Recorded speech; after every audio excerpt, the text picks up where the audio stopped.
મળી પણ question paper અમને મળ્યા જ નથી. ક્વેશ્ચન પેપર અમે જોયું જ નથી અંદર કેવા કેવા સવાલો છે.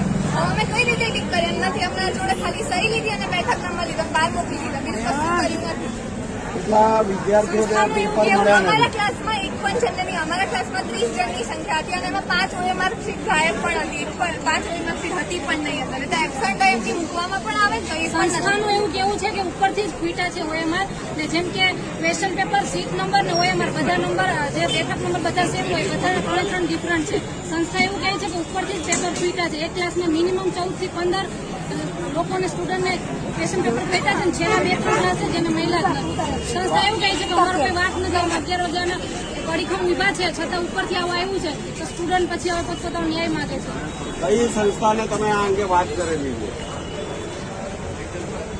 આ સ્કૂલ છે Little Bird English medium school. એ સંસ્થા એવું કહે છે કે ઉપરથી જ પેપર આવ્યા છે, અમારો કશો વાક નથી. અમુક સ્ટુડન્ટને ટૂંકમાં ન્યાય મળી ગયો છે. 1 થી 15 મારું જ નામ હતું. મેં પેપર અટેન્ડ કરીને આવી અને આ બેન જ છે જેને પેપર એને ક્વેશ્ચન પેપર જ અમારા ક્વેશ્ચન પેપરનું સીલ પણ નથી તૂટ્યું. એટલે અમે જોયું જ નથી કેવું છે ક્વેશ્ચન પેપર.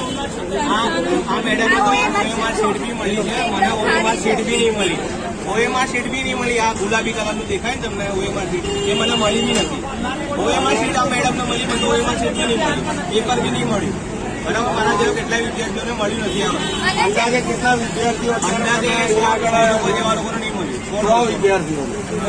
તો તમે આગળ રજૂઆત અમે 10 મિનિટ સુધી વેઇટ કરી. જે અમને OMR સીટ નથી આપી. અમારા ક્લાસમાં ખાલી ટોટલ 2 જ અમે, હું અને બીજો છોકરો હતો, એના OMR સીટ નથી મળી. અમે 10 મિનિટ રાહ જોઈ, પછી અમે બહાર જતા રહ્યા. અમને ના મળી એટલે અમે બહાર જઈએ. ભાઈ અમને આ બદલ લખવા માંડ્યા પેપર, OMR સીટ બી કરવા માંડ્યા, બરાબર, ટીક કરવા માંડ્યા. તો અમને શું, અમારે તો રાહ જોઈ બે રહેવાનું ત્યાં સુધી.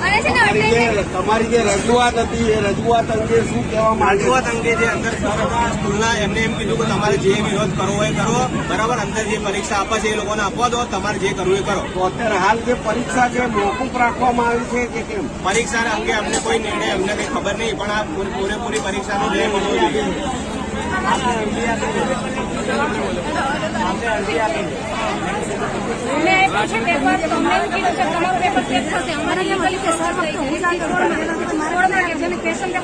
મળી ગયું છે. અમને એવું કીધું કે તમારું પેપર ચેક થશે. હું અટેન્ડ કરીને આવી છું. અને અટેન્ડન્સ શીટની અંદર અમારી 45 અને બેન 1 ને 45 ચાલુ થવાનું હતું ત્યારે જ અમારી અટેન્ડન્સ પહેલેથી સહી લઈ લીધી. અગર ક્વેશ્ચન પેપર તો મળ્યું જ નહીં ને, અટેન્ડન્સ શીટમાં પહેલા સહી લઈ લીધી. એટલે અમારી જોડે કોઈ પ્રૂફ જ ના રહ્યું. આ પરીક્ષામાં પૂરેપૂરો ઘોટાળો થયો છે, પૂરેપૂરો 100%. અત્યારે જે પોલીસ તંત્રના જે અધિકારીઓ પણ અહીંયા આવેલા પોલીસ છે, તંત્રના અધિકારીઓ બી અમે વિડીયો બનાવતા હતા, એવું કહેતા હતા કે વિડીયો ના બનાવો, વિડીયો ના બનાવો. તો અમારે શું કરવાનું? વિડીયો ના બનાવીએ તો શું કરીએ અમે? અમારે ન્યાય ક્યાં કોના જોડેથી લેવાનો? તમે કઈ જગ્યાથી આવેલા છો? કૃષ્ણનગર સ્ટેશન ત્યાંથી આવો. આપ ક્યાંથી આવેલા છો? સાયન્સ સિટી બાજુથી. બેન આપ ક્યાંથી આવેલા?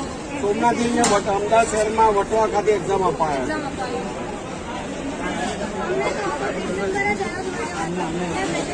કીધેલું હતું કે અમને સીટ નંબર અને બંને અલગ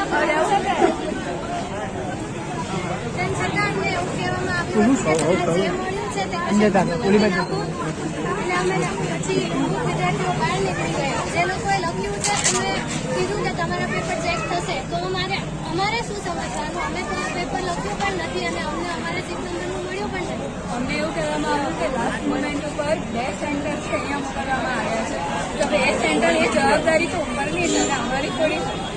અમને 2 વાગ્યાના 2 સેન્ટર અહીંયા બ્લોક વધારવામાં આવ્યા તો એ તો હવે ઉપરથી જવાબદારી છે અને મેનેજમેન્ટની જવાબદારી.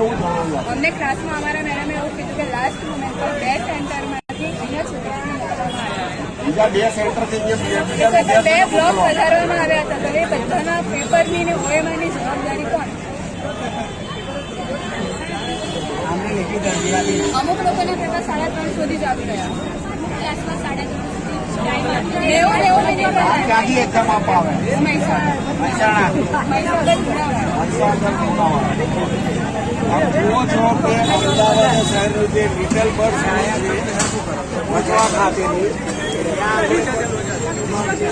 પરીક્ષા આપવા પરીક્ષા આપવા વિદ્યાર્થીઓ અલગ અલગ શહેરમાંથી અલગ અલગ વિસ્તારમાંથી જે પરીક્ષા આપવા આવ્યા હતા અને વિદ્યાર્થીઓ જે જણાવી રહ્યા છે કે એન્ડ સમયે જે બ્લોક વધારવામાં આવ્યા છે, જે વિદ્યાર્થીઓ હોય કે જે કદાચ હતા જ નહીં અહીંયા આગળ, એ જે વધારવામાં આવે છે જેના લીધે આ થોડી તકલીફ અહીંયા આગળ તમામ વિદ્યાર્થીઓના ભવિષ્યને લઈ વેઠવી પડી રહી છે.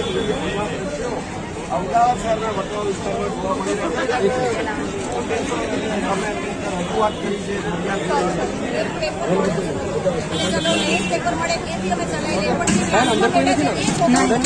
છે ને જેને 2:30 વાગે પેપર આપ્યું 3:30 હજુ 4 વાગ્યા સુધી ચાલુ છે.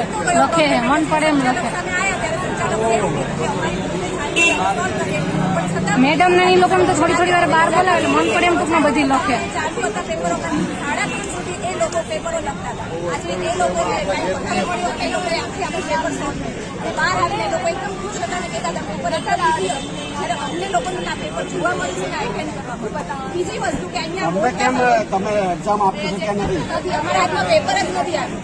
તમે કઈ જગ્યાએથી આવે? અમદાવાદથી જાય છું, પણ મોટા ભાગનો આ બીજો પ્રશ્ન લેડીઝનો છે કે આજે હું મારા બાળકને 1 વર્ષનું બાળક ઘરે છોડીને આવી છું. આજે મને 3 વાગ્યાની જગ્યાએ આજે 4:30 થોડા પછી હું બહાર આવી છું. આજે એ બાળક ઘરે એકલું છે. 1 જ વર્ષનું બાળક છે. તો આ લેડીઝને ઘણા બધા પ્રોબ્લેમ. અંદર પણ ઘણી લેડીઝ છે કે જેની બસ છૂટી ગઈ છે, એકલી આવી છે. આજે રાત પડી જશે, એ ઘરે નહીં પહોંચે.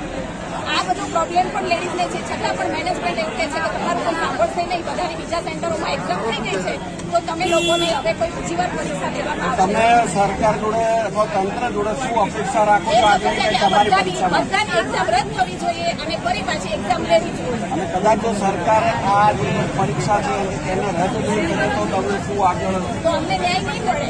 અમને જે ન્યાય જોઈએ છે, અમારે આજે કેટલા 150-60 વિદ્યાર્થીઓ પેપર વગરના રહી ગયા. અમને તો ન્યાય નહીં મળે. ઉપરાંત અમારો જે ખર્ચો થયો છે, ફીસ ભરી છે, ઉપરથી ભાડા ખર્ચીને જે લોકો આવ્યા છે, એ બધાનું શું?